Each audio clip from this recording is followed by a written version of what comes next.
What's up guys? So, selamat datang ke channel ASVD. Satu-satunya channel di mana kita akan berbincangkan tentang cara membeli dan memborong menggunakan platform online shopping di China.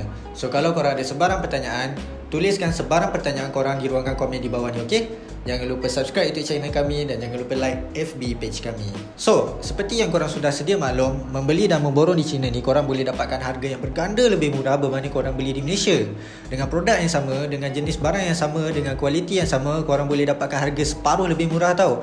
Terutamanya di Sanur 1688. Sebab apa aku rekomen 1688? Sebab dekat 1688 ni korang boleh beli barang secara borong tau. Sebagai contoh periuk di sini ni. Periuk di sini ni 4 set periuk di sini korang boleh dapatkan harga seperti yang tertera pada gambar yang aku tunjukkan ni. Murah kan? So why not kita membelanja menggunakan platform online shopping di China? Perkara yang perlu korang pertimbangkan bila membeli ataupun memborong menggunakan platform online shopping di China ni adalah transportation ataupun forwarder. So, kriteria forwarder mana yang perlu kita pertimbangkan bila memilih sesuatu forwarder tu sendiri? Ada satu kajian yang telah dibuat oleh 2 orang lecturer daripada Sri Lanka yang menyatakan ada 6 poin yang perlu kita pertimbangkan untuk memilih sesuatu forwarder tu sendiri. Poin yang pertama adalah studies of documentation, iaitu TNC lah, terms and condition. Maksudnya dekat sini, anda semua kena fahamkan betul-betul terms and condition untuk setiap company forwarder yang anda semua nak pilih. Jangan fikir murah je. Sebab kalau korang fikir murah, and then tiba-tiba ada hidden charges dekat harga shipping korang tu semua, and then korang terkejut. Sedangkan hidden charges tu dah termaktub dekat dalam TNC korang tu sendiri. So itu pentingnya kenapa korang kena faham betul-betul TNC. Dan contoh kalau barang yang hilang, macam mana pula kalau barang yang hilang? Macam mana company forwarder korang handle barang yang dah hilang tu? Itu pentingnya korang kena faham betul-betul TNC. Kalau korang tak faham, korang kena tanya korang punya company forwarder tu, okay, macam mana prosedur ni. Kalau tak faham, make sure tanya, contact company forwarder tu. Jangan main bedal je kalau korang tak tanya apa-apa. Kalau korang tak faham, jangan main bedal je, tanya. So daripada pertanyaan tu sendiri, korang akan faham dan korang akan dapat menilai service quality daripada company forwarder yang korang nak pilih tu. So point nombor 2 adalah service and quality. Pastikan company forwarder korang tu mudah untuk korang gunakan. Sebagai contoh, bila barang dah sampai warehouse, apa prosedur yang perlu korang buat, macam mana nak buat payment, macam mana nak track barang korang tu semua.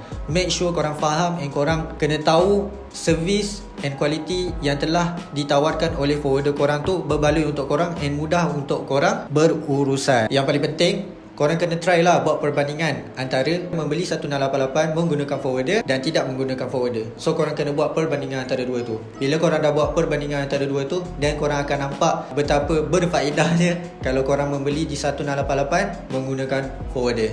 So yang ketiga adalah tempoh masa.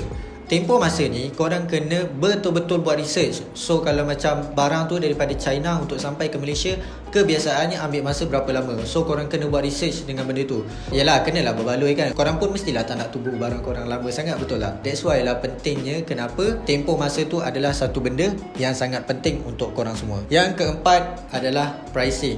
Fahamkan betul-betul minimum charges setiap forwarder yang korang beli tu. Setiap forwarder biasanya ada minimum charges dorang sendiri. Buat pengiraan balik. Contohnya korang beli barang dekat 1688, korang campurkanlah harga barang dekat 1688 tu dengan harga shipping. Yelah, contoh kalau korang beli barang dekat 1688 tu murah, tapi bila campur dengan harga shipping jadi mahal pula. So dekat situ korang kena buat pilihan yang bijak untuk memilih sesuatu forwarder and untuk pilih pricing yang betul-betul sesuai untuk barang yang korang nak shipkan tu. Yang kelima adalah reliability. Reliability ni aku sangat galakkan korang semua untuk gunakan local forwarder dan juga forwarder yang mempunyai pengalaman yang luas dalam bidang logistik ni. Berbanding dengan foreign company, local forwarder ni dia selamat di bawah undang-undang Malaysia. Itu pentingnya kenapa kena pilih local forwarder. Dan kenapa kena guna forwarder yang mempunyai pengalaman yang banyak? Sebab forwarder yang mempunyai pengalaman yang banyak ni, dia akan memudahkan anda ataupun akan guide anda untuk berurusan menghantar barang ke, untuk buat pembelian ke apa-apa ke. And even kalau korang ada barang yang sensitif ke, barang yang mudah pecah ke apa, diorang boleh handlekan korang punya barang tu sepetik jari je. Sangat mudah. Yalah, sebagai contoh kalau macam korang ada barang-barang yang sensitif kan, korang nak minta penjagaan ke apa, forwarder yang mempunyai pengalaman yang banyak ni, dia dah tahu dah, okay, barang sensitif nak buat macam mana, okay, barang ni barang sensitif nak buat macam mana, nak kena bungkus macam mana. Itu pentingnya kenapa kena pilih forwarder yang mempunyai pengalaman yang sangat luas dalam bidang logistik. Yang keenam, poin yang terakhir adalah studies of warehousing. Studies of warehousing ni kunci utama kenapa pentingnya sesuatu forwarder tu kena ada warehouse sendiri adalah warehouse sendiri dia boleh tolong anda semua untuk berurusan dengan supplier di China. So dengan adanya forwarder yang ada warehouse dekat China ni, staff warehouse yang dekat China tu boleh tolong dealkan apa-apa masalah antara anda semua dengan supplier korang semua. Ya of course lah, staff forwarder tu yang ada dekat China tu, of course diorang boleh communicate dengan supplier tu menggunakan bahasa Mandarin contohnya kan. Anda pula tak boleh gunakan bahasa Mandarin. So dengan adanya bantuan daripada staff di warehouse forwarder korang, staff di warehouse forwarder akan menjadi translator kepada anda untuk menghubungi supplier anda di China. Itu pentingnya studies of warehousing. So dengan ke-6 poin ni, saya rekomenkan kepada anda VT Nation. So kenapa VT Nation? Apa yang seronoknya dengan VT Nation ni? Okey, kelebihan yang ada pada VT Nation adalah: 1. VT Nation mempunyai gudang sendiri di Guangzhou dan juga di Yiwu. 2. VT Nation mempunyai pengalaman lebih 15 tahun dalam bidang logistik. Yang ketiga, VT Nation mempunyai customer service yang terbaik. Sebab apa aku cakap terbaik? Sebab VT Nation ni mudah untuk korang hubungi. Korang boleh menghubungi VT Nation di Facebook, and korang boleh call VT Nation ni. Kalau korang ada hal-hal yang urgent ke apa, korang nak hantar barang cepat ke, korang memang ada emergency, korang boleh call VT Nation ni. Sangat mudah untuk berurusan dengan customer service VT Nation. Yang keempat, terms and condition VT Nation sangat mudah untuk korang baca. Semua terms and condition VT Nation ada dalam sistem VT Nation tu sendiri. So sambil-sambil korang nak buat payment, sambil-sambil korang nak buat pembelian barang, sambil-sambil korang nak buat penghantaran barang ke, sambil-sambil tu korang boleh baca terms and condition VT Nation. Yang keempat adalah tempoh masa.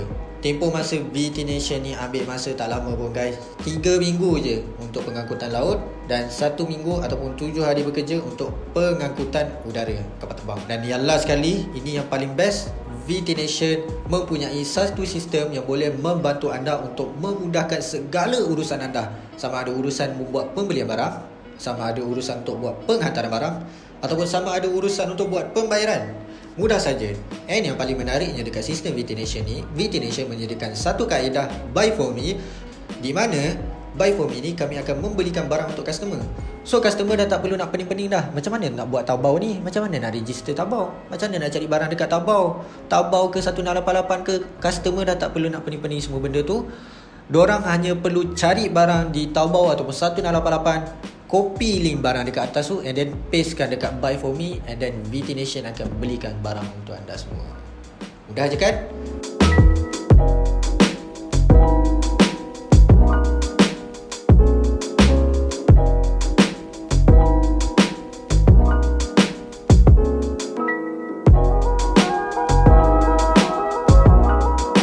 Ini pula sistem ship for me kami. Sangat mudah. Anda hanya perlu masuk dekat Taobao, guna Chrome extension kami, and anda boleh buat ship for me menggunakan Chrome extension kami saja. Mudah sangat. Daripada Taobao pun anda dah boleh hantarkan barang anda menggunakan Chrome extension VT Nation.